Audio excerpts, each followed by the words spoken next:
దానికి 1,00,000 మందిని జనాభా కూర్చున్నావు. ఇది కరెక్టా అని చెప్పి నేను అడుగుతున్నాను. ఈ యొక్క సూపర్ 6 కంటే తర్వాత నువ్వు ఇచ్చినటువంటి 143 హామీల్లో బీసీలు, ఎస్సీ, ఎస్టీ మహిళలకు అందరికీ, ఆ యొక్క బీసీ, ఎస్సీ, ఎస్టీలో ఉన్నటువంటి బలహీన వర్గాల వాళ్ళకందరికీ కూడా 50 ఏళ్ళు దాటితే పెన్షన్ ఇస్తా అని చెప్పావు. ఎక్కడికి పోయినాయా పెన్షన్లు? బీసీలకు ఎక్కడైనా 50 ఏళ్ళు దాటితే పెన్షన్ వచ్చిద్దా?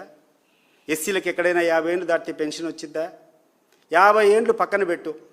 నీ ప్రభుత్వం వచ్చిన 16 నెలల్లో, ఈ ప్రభుత్వం వచ్చినటువంటి 16 నెలల్లో కొత్తగా ఒక్క పెన్షన్ అయినా ఇచ్చావా చంద్రబాబు నాయుడు గారు? నేను అడుగుతున్నాను సూటిగా.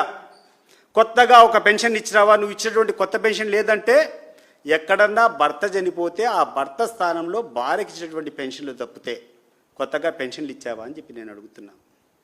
ఈ సందర్భంగా రాష్ట్ర ప్రజలకందరికీ గుర్తు చేస్తున్నా, నేను చంద్రబాబు నాయుడు గారు దిగిపోయే సమయానికి 45 లక్షల మంది ఈ యొక్క పెన్షన్ ద్వారా లబ్ధి పొందుతూ ఉంటే జగన్మోహన్ రెడ్డి గారి 5 సంవత్సరాల హయాంలో దాదాపు 64 లక్షల మందికి పెన్షన్ ఇచ్చేటువంటి పరిస్థితి. అంటే దాదాపు 20 లక్షల మందికి కొత్తగా పెన్షన్ ఇచ్చేటువంటి ఘనత జగన్మోహన్ రెడ్డి గారిది. మరి నువ్వు అధికారం వచ్చినప్పుడు 64 లక్షల పెన్షన్లు జరుగుతూ ఉంటే ఇప్పటి వరకు నాకున్నటువంటి సమాచారం ప్రకారం దాదాపు 7 నుంచి 10 లక్షల మంది లబ్ధిదారులు 60 సంవత్సరాలు దాటి వెయిటింగ్ లిస్టులో ఉంటే ఉన్నటువంటి పెన్షన్లు 6 లక్షల మందికి కోత విధించింది వాస్తవం కాదా అని చెప్పి నేను అడుగుతున్నాను.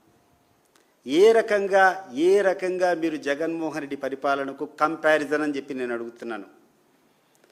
జగన్మోహన్ రెడ్డి ఒక హీరో, చెప్పిన మాట చెప్పినట్టు కూర్చొని చెప్పిన టైంకు ఎవరి దగ్గరికి ఎక్కడికి పోకుండా వాళ్ళ ఇంట్లో వాళ్ళు కూర్చుంటే వాళ్ళకి చెప్పినటువంటి హామీ బటన్ నొక్కి వాళ్ళకు డబ్బు చేర్పించినటువంటి ఘనత ఈరోజు ఉంటే, ఈరోజు నువ్వు చెప్పినటువంటి హామీలు అమలు కావాలంటే ఎవరి దగ్గరికి పోవాలనో అర్థం కానటువంటి పరిస్థితుల్లో ఉండరు. ఈరోజు ఈ పెన్షన్దారులకు అందరికీ మీరు ఏ రకమైనటువంటి సందేశాన్ని ఇస్తారో ఒకసారి చెప్పండి. 16 నెలల నుంచి అర్హత సాధించి 60 ఏళ్ళు పూర్తయినటువంటి వాళ్ళకు నువ్వు చెప్పినటువంటి 143లో ఉన్నటువంటి హామీల్లో 50 సంవత్సరాలు పూర్తయినటువంటి బీసీఎస్సీ అని పక్కన పెట్టండి. 60 సంవత్సరాలు పూర్తయిన వాళ్ళకన్నా ఇవ్వాల్సిన బాధ్యత నీకుందా లేదా అని చెప్పి చంద్రబాబు నాయుడు గారికి నేను గుర్తు చేస్తున్నాను. రెండవది, నువ్వు కూర్చున్నావు అనంతపురం మీటింగ్లో మాట్లాడుతున్నావు. ఏం తమ్ముళ్ళు, కాలేజీలు మెడికల్ కాలేజ్ ఇచ్చినటువంటి ఘనత మనదా కాదా అని చెప్పి నువ్వు అడిగావు. మళ్ళా దానికి ప్రజల్ని అడుగుతున్నావు నువ్వు. అయ్యా చంద్రబాబు నాయుడు గారు, ఒక్కసారి గుర్తు తెచ్చుకో. నువ్వు 14 సంవత్సరాలు గతంలో ముఖ్యమంత్రిగా ఉన్నావు. మళ్ళా ఈరోజు ముఖ్యమంత్రి అయి 16 నెలలు అయింది. దాదాపు ఈ 15 సంవత్సరాల చిరల కాలంలో ఒక్క ప్రభుత్వ మెడికల్ కాలేజ్ కూడా నువ్వు తీసుకొని రాలేదు అనేటువంటి విషయాన్ని నీకు గుర్తు చేస్తున్నా. ఎవరైనా ప్రభుత్వ మెడికల్ కళాశాలలు ఈ రాష్ట్రానికి తెచ్చారంటే ఆ యొక్క ఘనత ఒక్క జగన్మోహన్ రెడ్డికి అని గుర్తుపెట్టుకోండి. 17 మెడికల్